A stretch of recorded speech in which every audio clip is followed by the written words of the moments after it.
I am confused. Being philosophically consistent and being a very honest person, I'm sure you can tell me where God came from. And in addition, once you've told me where God comes from, please try to clarify how you can figure that a spiritual force can have an impact on a material universe to create it.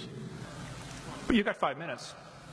Now, I just want to know which question. That's all right. You may take the rest of the minute. We're supposed to do one question at a time. Which one would you like? That was part of the format for the debate. So which question? I want you to fill in the story of the rest of the beginning of the universe. God, spiritual matter, impact on material matter. Okay. So 2 questions. All right. Go ahead. All right, your question, where did God come from, assumes that you're thinking of the wrong, obviously it displays that you're thinking of the wrong God, because the God of the Bible is not affected by time, space, or matter. If he's affected by time, space, or matter, he's not God. Time, space, and matter is what we call a continuum. All of them have to come into existence at the same instant, because if there were matter but no space, where would you put it? If there were matter and space but no time, when would you put it? You cannot have time, space, or matter independently. They have to come into existence simultaneously. The Bible answers that in 10 words. In the beginning, there's time. God created the heaven, there's space, and the earth, there's matter.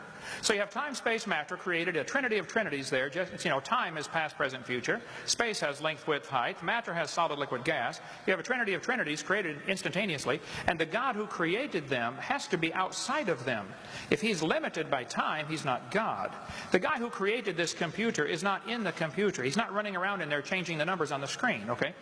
The God who created this universe is outside of the universe. He's above it, beyond it, in it, through it. He's unaffected by it. So the concept that a spiritual force cannot have any effect on a material body, well then I guess you'd have to explain to me things like emotions and love and hatred and envy and jealousy and rationality. I mean, if your brain is just a random collection of chemicals that form by chance over billions of years, how on earth can you trust your own reasoning processes and the thoughts that you think? Okay, so your question, where did God come from, is assuming a limited God. And that's your problem. The God that I worship is not limited by time, space, or matter. If I could fit the infinite God in my 3-pound brain, he would not be worth worshiping, that's for certain. So that's the God that I worship. Thank you.